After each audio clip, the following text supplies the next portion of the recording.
اور جب ان لوگوں سے کہا جاتا ہے کہ جو کتاب اللہ نے نازل فرمائی ہے اس کی طرف اور پیغمبر کی طرف رجوع کرو، تو کہتے ہیں کہ جس طریق پر ہم نے اپنے باپ دادا کو پایا ہے وہی ہمیں کافی ہے۔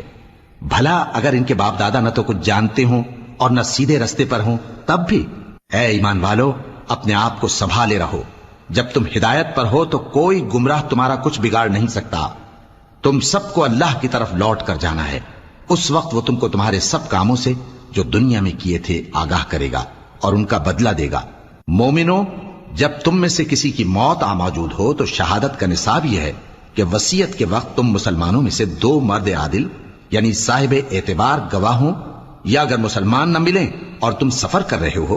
اور اس وقت تم پر موت کی مصیبت واقع ہو تو کسی دوسرے مذہب کے 2 شخصوں کو گواہ کر لو۔ اگر تم کو ان گواہوں کی نسبت کچھ شک ہو تو ان کو عصر کی نماز کے بعد کھڑا کرو اور دونوں اللہ کی قسمیں